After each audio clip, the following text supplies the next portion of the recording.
Well, folks, here's my new backyard. Hay shed. Can't even see the house because of all the trees. On Monday, deputies discovered 3 bodies covered in a shed. What's up, Ewu crew? It's the Raven, here to share with you another shocking, interesting, or just strange, but very true story. Today's story might just have the most insane twist I've ever heard, and what makes it so tragic is that none of the people involved could have ever seen it coming. And I am back for another new video with my mom. Hi. Today I'm going to be covering a story so chilling, it'll make you second guess every stranger you see in public. In 2017, the prime and really only suspect of a horrific and heartless crime vanished, and to this day, despite leaving behind a trail of clues, they've never been caught. I want to start by saying, if you know or ever happen to cross paths with this person, you should call 911 immediately.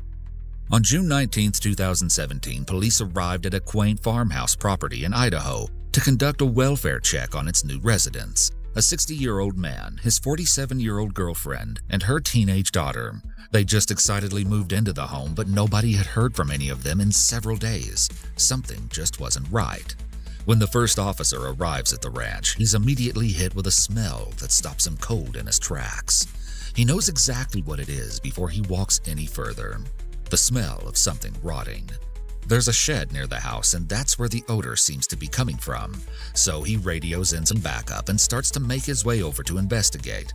The closer he gets, the stronger the smell gets, and the sheer number of flies swarming around him increases immensely.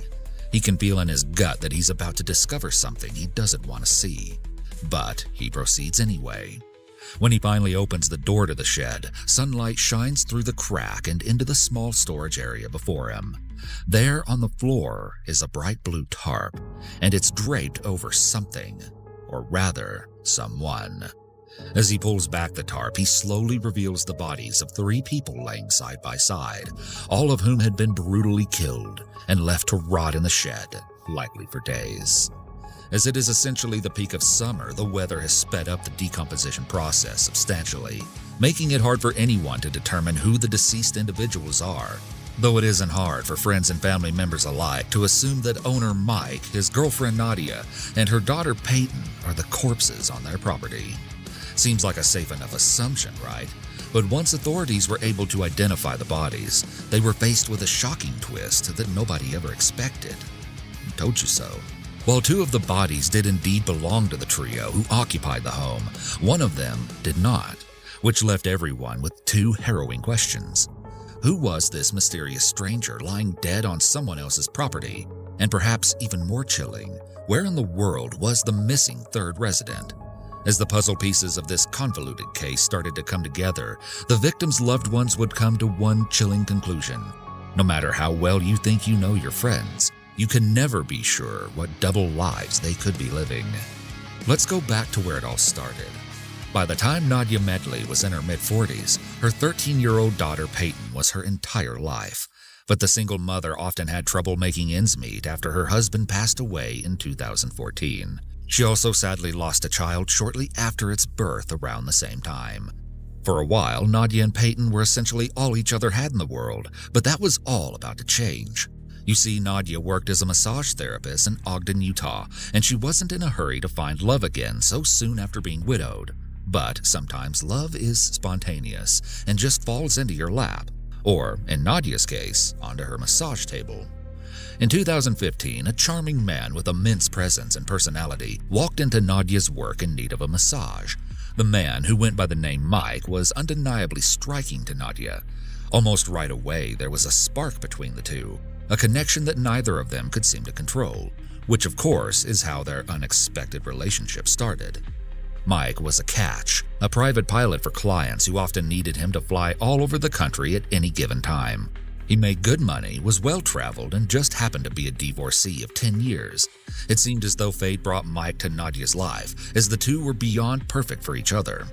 Their relationship started off slowly, though it quickly grew more serious as the months went on. From after-work dates to hikes with Nadia and Peyton, Mike demonstrated his commitment to this newfound love. After all, he knew just how much heartbreak Nadia had already experienced.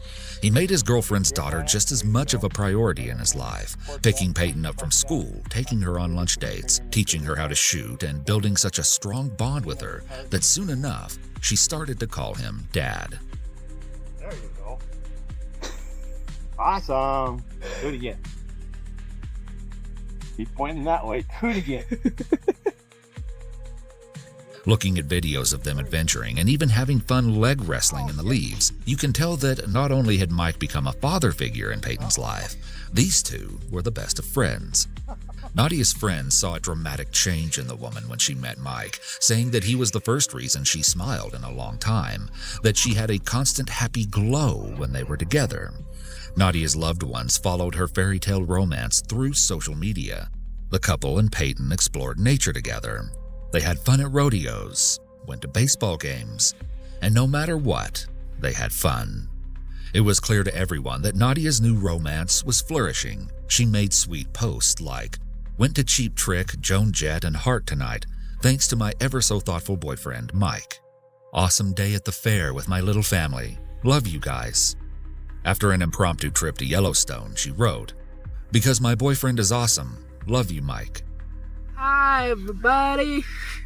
It's me, Peyton. I am going to be like every YouTuber ever, and I'm going to make a vlog. Aha. We're going to Yellowstone right now. And how much longer do we have? Like, 4 hours? Okay, yeah, 4 more hours. And yeah, it's a really pretty drive though. I'm happy. But all relationships have their honeymoon phase, and according to Nadia's best friend, there was a little turmoil that started to brew as time went on. Apparently, Nadia asked Mike 2 or 3 times for help paying mortgage. After a few times of being asked, Mike firmly declined, saying that they were moving too fast and he couldn't do this. But Nadia was not buying it. She had seen one of his paychecks, which reportedly showed that Mike made $10,000 in a single month. Nadia knew that Mike made a lot of money as a pilot, and she didn't understand why he wasn't willing to help her out financially. This heated dispute became a point of contention and eventually led to a brief separation of the pair. However, their love was like a magnet pulling them back to one another in no time. Nadia texted her friend, "He told me separation wasn't making him feel any better. We really have a hard time being apart at this point." Perhaps the most difficult part of their relationship to manage was the frequent distance between Nadia and Mike. After all, Mike's work often took him far from home for a considerable amount of time, sometimes for weeks on end, which can definitely put some strain on a relationship. But as they say, distance makes the heart grow fonder, which is exactly what happened with Mike and Nadia. The distance and time, it seemed, had nothing on the bond they have formed. In fact, it had only made Mike realize that he couldn't bear to spend so much time away from Nadia and Peyton anymore. This once casual relationship needed to be more permanent. So Mike ended up purchasing a ranch in Caldwell, Idaho, and told Nadia that he simply couldn't let her think he wasn't ready for commitment. He invited her and Peyton to move in with him and promised the two of them anything they wanted. Open fields, horses, dogs, rabbits, anything to make them happy and allow them to live a full life with him. Nadia's status updates captured her growing excitement as this living arrangement went from a tentative idea to a concrete plan. Nadia, Peyton, and Mike were ecstatic to start their new life together. In fact, Nadia was so excited that she started to dedicate all of her time to decorating the ranch. Never in her life did she have so much space to work with, and she was beyond ready to turn the farmhouse into a proper home for her and her 2 favorite people. She started putting up fences around the yard and building pens, coops, rabbit runs, you name it. On May 10th, she shared this video of the expansive property, and it wasn't hard to tell she completely fell in love with the land. Notice the shed she pointed out in the background. Well, folks, here's my new backyard. Kind of liking this just a little bit. Still a little bit of fence to build here. Dogs are the only thing that's grazing now, but that will change. This is where the chickens live. Hay shed. Can't even see the house because of all the trees. Yeah, baby. We're loving it. For both Nadia and Mike, they felt that they'd finally found their forever person. This was a new beginning unlike any other. It was a dream come true. It felt almost too good to be true. And unfortunately, that's because it was. In June of 2017, Nadia needed to take a trip back to Utah to pick up some of the horses that Mike had purchased for the ranch. Mike himself couldn't go pick them up because he had to work and wouldn't be around, so Nadia volunteered to do so. Except on the weekend of June 9th, when she was supposed to arrive at the pickup destination for the horses, Nadia never showed up. The worker she was supposed to meet decided to call her just to check in. Perhaps it was just a simple misunderstanding, or perhaps it was much more than that. When Nadia never answered the phone and never returned any calls, it became clear that there was something very, very wrong. Family friends of Nadia's and Peyton started to experience the same thing on their end, noting that they hadn't even heard from Peyton since June 6th, which was the last time she had sent them a text message. Peyton's friend Sydney started to grow more concerned by the day. Both she and Peyton were completely addicted to their phones. There was no feasible reason why Peyton wouldn't respond to a text or a call for this long. When no one could get a hold of Mike either, it felt as though the entire family simply vanished into thin air. So Sydney convinced her mother to step in and investigate whatever was going on with Peyton and her family. Together, the two called 911 and had someone dispatched over to Nadia and Mike's property to check it out and see if everything was okay. Mike's concerned relatives also called to request a welfare check, which brings us full circle to the authorities stumbling upon the unforgettable scene of 3 badly decomposed dead bodies. You're probably wondering who those bodies belong to. Well, let's start with the odd one out. This is where things get crazy. Eventually, officers were able to get dental records back to identify the mysterious third body. It was a woman, and her name was Cheryl Baker.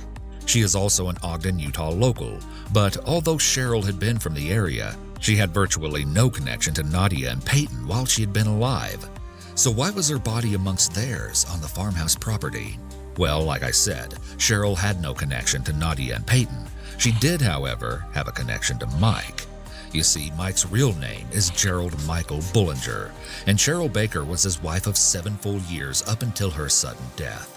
You heard me right. Cheryl and Gerald were married for 5 whole years before Gerald even started dating Nadia. Not only was Gerald cheating on Cheryl by starting an entire new family with Nadia, but the home where his mistress and her daughter lived in Ogden had only been 8 miles away from where Gerald had lived with his wife the whole time. This, of course, is why it was so easy for Gerald to pull off living a double life. He could easily move back and forth between his 2 partners without raising any suspicion. You just can't make this stuff up. However, Nadia's best friend later admitted that she always found it weird that, despite the closeness of their houses, Nadia didn't seem to spend many nights with her boyfriend. She recalls Nadia only staying over with Gerald one time, but she figured that the man was just easing back into things since he said this was his first relationship in 10 years. I cannot stress how deceiving this man Gerald is. He literally could not get proper funding to actually buy the ranch he moved into with Nadia and Peyton, so he had Cheryl purchase the property for him, telling her that it would become their retirement home. In other words, the property Gerald lived on with Nadia was not even in his name. Cheryl had purchased it completely on her own. All the while that Nadia had been sharing excited posts about moving to the idyllic rural land, so too had Cheryl been gushing with colleagues how she just couldn't wait to spend her retirement in the beautiful countryside with the man she loved. Most notably, the ever-creative Cheryl, who loved crafting, taught art, and even made her own wedding dress, wished to turn the large shed on the farm into her very own art studio. So it's no surprise that Cheryl had wanted to see the property for herself in June of 2017. She had just retired as a teacher on June 6 after spending many years working at schools for the deaf and blind. Although she had agreed to stay behind and sell their Utah home while he was supposed to live in a trailer on the Idaho property by himself and fix it up nice for her, she suddenly decided to drive 5 hours to where the property is located, excited to pleasantly surprise her husband with an impromptu visit. It was weeks before she was supposed to be there, but without a job to tie her down, Cheryl saw no reason why she shouldn't go reunite with her husband for a little while. Upon arrival, we can assume she was perplexed to find that there was a substantial amount of progress being done on the property, and confused when she saw a fully functioning home with a car parked in the driveway and animals running around. This was her property, and she surely hasn't been working on it. She probably thought Gerald was having some construction and remodeling done for the two of them as some kind of surprise. Perhaps Cheryl hopped out of her car and walked up the driveway, interested to see who was inside the house and what they were doing on her property without her consent. From here, we can only speculate what really went down on that fateful day. Maybe when Nadia opened the door, Cheryl's newfound suspicions were only confirmed when Nadia asked who Cheryl was, and the two realized they were being played by the same man. As for what happened after Cheryl and Nadia met face to face, the details are unclear. Presumably, the two women found out that Mike, Gerald, had been cheating on both of them with each other. It's likely that they were both incredibly frustrated with themselves and each other, but mostly Gerald. And at some point, police assumed that Gerald must have discovered that the two women had found out about each other, unraveling his secret life. That's when officers believe he became violent. As his whole world came crashing down in an instant, it is alleged that he took out his anger on not only Cheryl, but Nadia and even young Peyton. That's right. The three gruesome bodies on the property were tragically identified to belong to none other than sweet and considerate Nadia Medley, her innocent daughter Peyton, and Gerald's 56-year-old wife, Cheryl Baker. When the bodies of the victims were analyzed, it became clear that they had all three been shot in the head, execution style, before their corpses were discarded into the shed on Gerald's property. In addition, while some of the animals on the property were alive and roaming around, such as a snake and some rabbits, several animals, presumably family pets, were found dead, including some birds and 3 dogs, who, just like the human victims, had been shot execution style. All of the specifics of how that came to happen are unknown by almost everyone. Everyone except Gerald himself. But he is nowhere to be found. Can you imagine how it must have felt for the victims' loved ones to find out they'd been caught up in one big lie this whole time? One of the things I found most bizarre about this case was the fact that Cheryl's relatives came forward to say that the whole time Gerald was having an affair with Nadia, nobody noticed any signs of him pulling away from his wife. They remembered him as a supportive husband who made time to spend holidays with the in-laws and go on outdoor family adventures. In fact, they believe Cheryl thought her marriage was absolutely perfect. Just the thought that Gerald was such a good liar that he could keep up this charade convincingly for so long is mind-blowing to me. On a similar note, one of Nadia's friends was so confused by the news reports stating that Cheryl was Gerald's wife that she reached out to the news channel and told them, I think you have it wrong. He wasn't married. It's safe to say that Gerald was extremely successful in pulling the wool over the eyes of everyone he knew. I think Cheryl's brother put it best when he said, I don't know what his plans could have been. Just pick one and tell the other to go home. You don't kill them. And that's another fascinating rabbit hole of this case. What was Gerald's plan? Well, the first assumption might be that he always hoped to keep his two lives separate, but promising both his partners a new life in the same exact house was obviously a ticking time bomb. Cheryl's brother has speculated that the closest theory he could come up with was maybe Gerald was waiting for Cheryl to sell their house in Ogden, which was in her name, so that he could cash in on the money before leaving her for his mistress. After all, it is weird how much Gerald seemed to struggle with money given his seemingly lucrative career. I mean, I kind of wonder myself how much he was actually working. Both of his lovers were okay with him being away for weeks at a time because of his occupation, but since he had to fit in quality time with both sides, maybe putting in actual flying hours was low on his priority list. All the same, I really want to know what Cheryl thought when he saddled her with all the financial burdens of buying the new Idaho farmhouse. But what if the choice to bring his two lovers to the same area had a different purpose? That's right. Many people theorize that Gerald may have been hoping to start a polygamous marriage where his relationships could seamlessly merge into one family, or where Gerald could have his cake and eat it too. Still, I just don't know if he would take that big of a risk knowing both women would be furious at him for his infidelity and more than likely not open to the idea of sharing a husband. Yet another thing people have called into question is Gerald's religious views. There seems to be many conflicting reports. Nadia's best friend has stated that both Nadia and Gerald were very atheist, but Gerald and Cheryl were apparently dedicated members of a Hindu temple. Still, other articles claim that Gerald told Nadia he was a Mormon from Montana. I was able to locate some information that came from Gerald's first wife, a woman named Jackie Garcia, whom he met in the 1970s when they were both freshmen at what is now Brigham Young University, Idaho. He reportedly served his mission in Manila and then married Jackie at the Salt Lake City LDS Temple. But from the very start, Jackie says she got a bad feeling about her groom, saying she knew it was a mistake as soon as she got home from the honeymoon. And the next 10 years of their union would show her his true colors. She said his deceptive ways were so extreme that you could catch him red-handed, God could be pointing at him, and he'd still lie all over the place. Jackie also reports experiencing physical abuse at Gerald's hands. The first time she was shown the darkness hidden within her husband was during their very first year of marriage. They'd been arguing, and she found herself on the floor as Gerald loomed menacingly over her. She slowly looked up at him and asked, "You wanted to hit me, didn't you?" He said yes. Not long after that, Gerald allegedly did cross that line. Jackie says he would hit her once during arguments, and she would stop talking. It got to the point where she feared greatly for her life. Still, she tried to make it work, reaching out to the church and loved ones for help. But to her dismay, Gerald was so good at putting on a friendly mask to the outside world that nobody really believed her story. At this point, she had really tried everything. Counseling, a domestic violence hotline, even sending Gerald to therapy for batterers. But ultimately, their marriage would come to an end in 1988, after years of infidelity on Gerald's part, and he quickly began a relationship with the woman who would become his second wife. There's not much information available about this second marriage, but it is claimed that he left this wife to marry another mistress yet again. That mistress would have been Cheryl Baker, his third wife, but because all who knew her attest to how pure-hearted and genuine Cheryl was, there's a pretty good chance she didn't even know she was the other woman in the first place.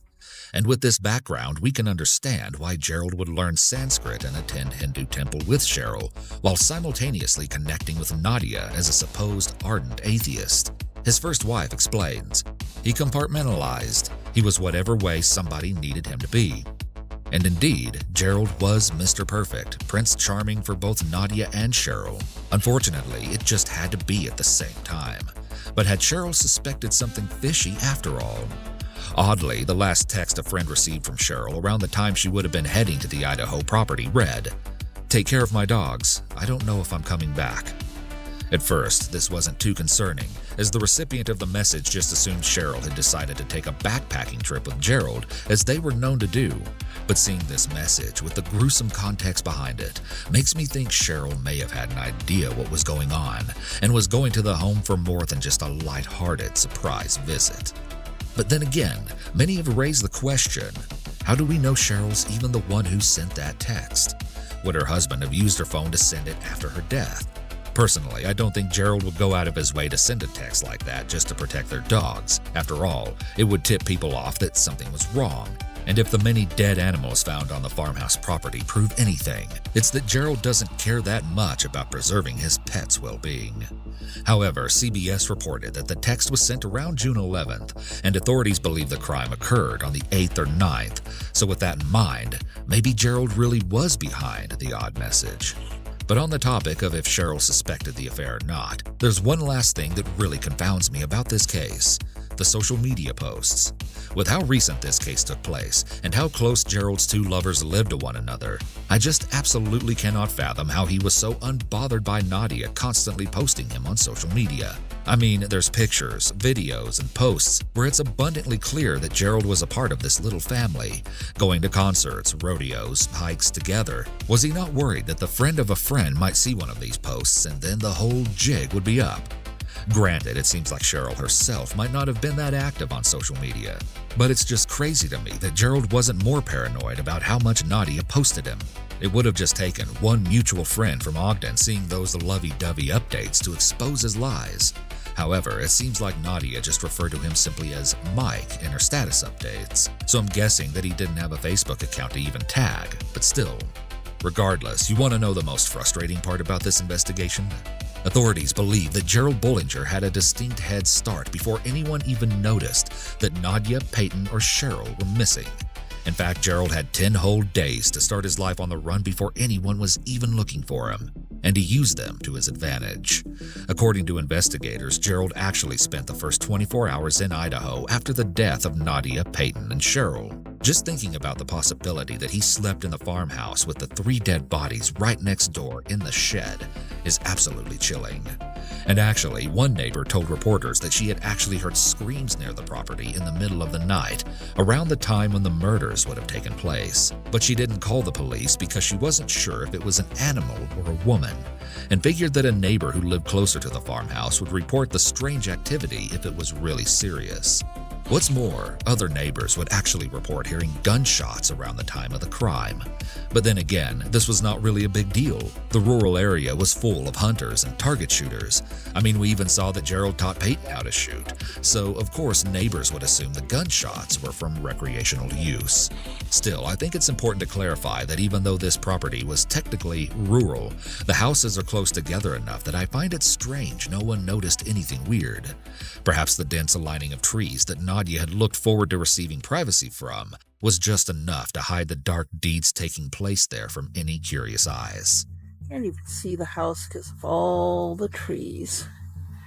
However, from the victim's manner of death, it appears that there may have not been all that much of a struggle that could have alerted anyone in the first place. It is believed that Nadia, Peyton, and Cheryl all died from a single gunshot wound to the head.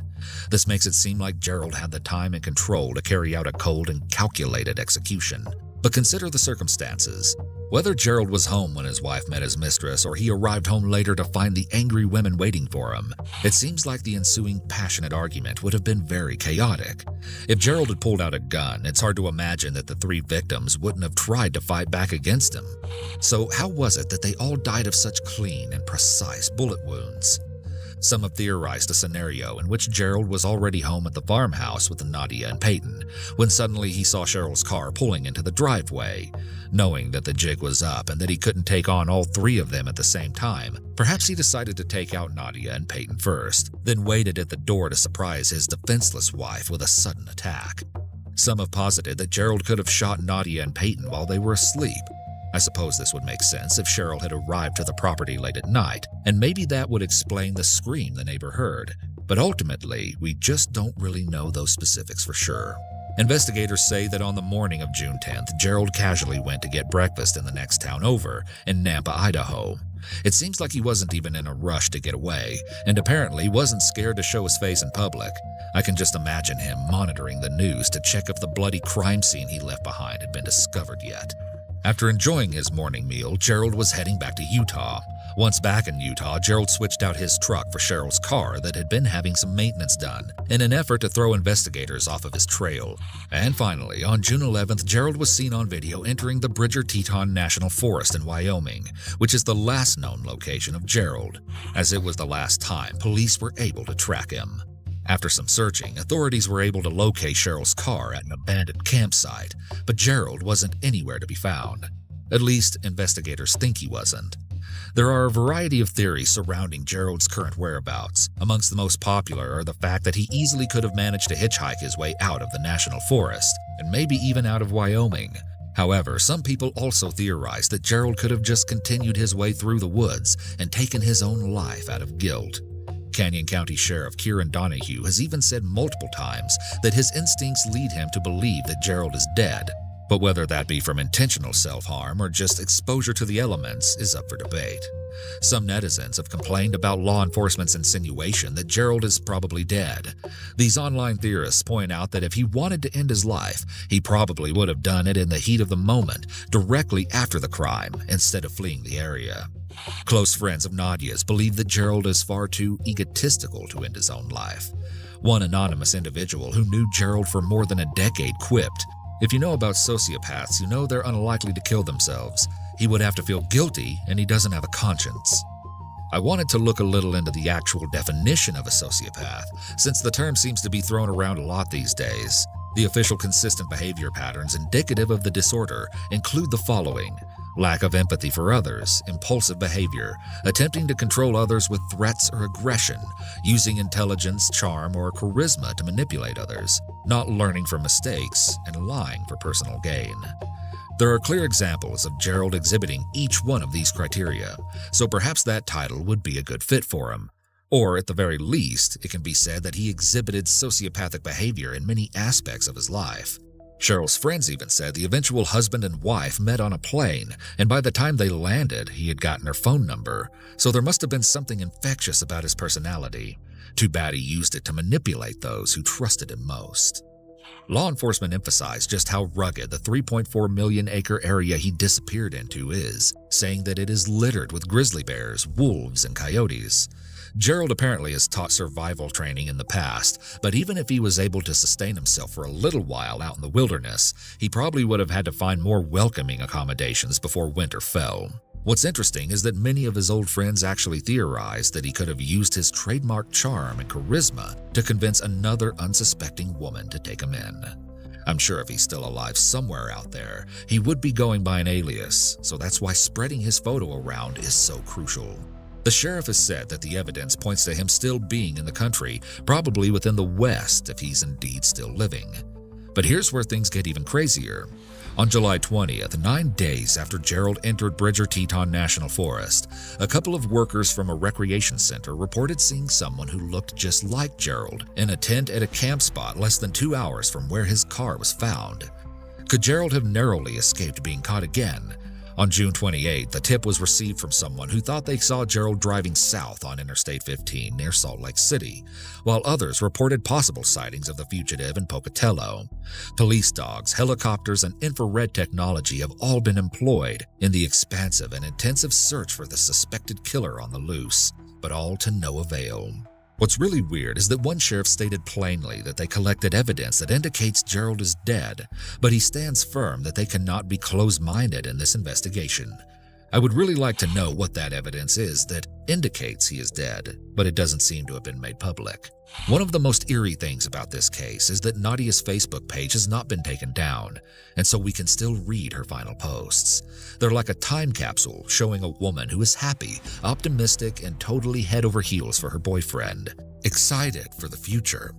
In her very last post, she says that the last thing she thinks before going to bed is, "Life is good," and affirms that she has found love. Before that, a photo of Peyton, a cute snapshot of Nadia with her dog, and a scenic picture of the rural front yard she loved so much. An even older post from 2016 is perhaps the most sad of them all.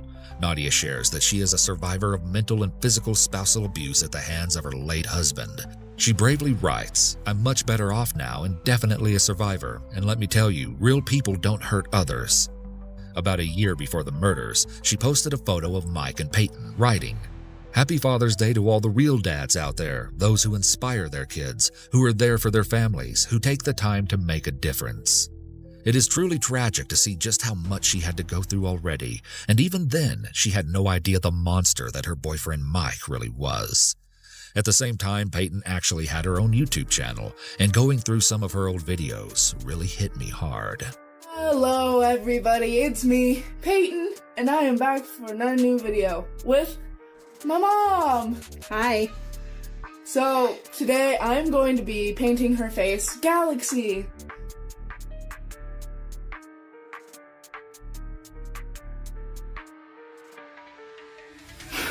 Comment down below what type of video I should be making next. I have a very one... Please don't say paint your mom. Just paint your mom all over. Oh god. Yeah. I Not on YouTube, you won't. Her last video shows Peyton sharing her New Year's resolutions for 2017, having no idea that her life would be cut far too short. I just want to be able to, like, I don't know, have my own opinion more, be able to say stuff more. Like, if I don't want to do something, say no, I'm not going to do that. And with standing up for myself, also, being able to tell people when something's, like, hurting me. And getting them to stop. God, I need to focus. Fourth thing is, I want to do more writing. Because, as I doubt any of you guys know, I love to write. I have stuff published in my school's book. That's really good. I might read it to you guys. because it's like kind of a way to express something I love to do. Like, I love to sing, and that's what I do on that channel. I love to, like, write my own songs. Like, I just learned how to play guitar, so hopefully, like, I'm not great, but I can do stuff. And so hopefully I'll be able to do that more. But it's just, altogether, just doing things that'll make me happier. Do things that'll make you happier. Like, don't just sit here saying, you know what, I'm gonna do that, and it'll be great. No, do something. Actually do it. Do something that will make you happy. Do something that will impact your life for the better.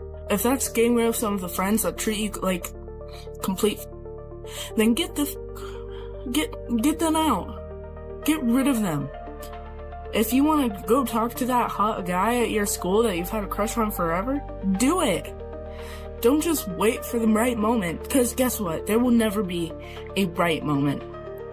We don't have enough time in this world to just keep waiting for the right moment, because eventually we'll just give up. What we wanted to do won't seem important. We'll lost the interest, and we'll just live our lives not knowing, that we did that. We'll just live our lives in the what ifs, and that's not okay. You need to put yourself out there, because we have one short life, and no matter what you believe happens afterwards, we have one life, and you need to live it the way you want to, doing whatever you want to do, not what other people want you to do. Live your life the way that makes you happy. But just listen to me. It's more important to live in the now and live like we're gonna die tomorrow than live like we have 20 years ahead of us, or however many years. Gerald Bullinger is really the only person of interest in the murder of Nadia, Peyton, and Cheryl, and needs to be located, dead or alive, as soon as possible. At this very moment in 2021, Gerald Bullinger is still considered armed and dangerous, and is very much wanted by the law. So keep your eyes peeled for a Caucasian male in his 60s who is around 6'1" and weighs approximately 240 pounds. From the last time he was seen, Gerald Bullinger has gray hair and brown eyes, as you can see in this photo of him. If you see him, do not approach him, but please call 911 immediately. And if you take one thing away from this story, remember that people are not always what they seem. And if something seems too good to be true, it just might be. Cheryl's brother has lamented, "I don't trust my own judgment on people anymore. I thought Mike was a nice guy. I'm not sure we would know the true story even if Mike were found." Now, I'd like to pass this story off to you. What do you think happened to Nadia, Peyton, and Cheryl? Why would Gerald remain on the run if he is not responsible for their deaths? And where do you think he is currently?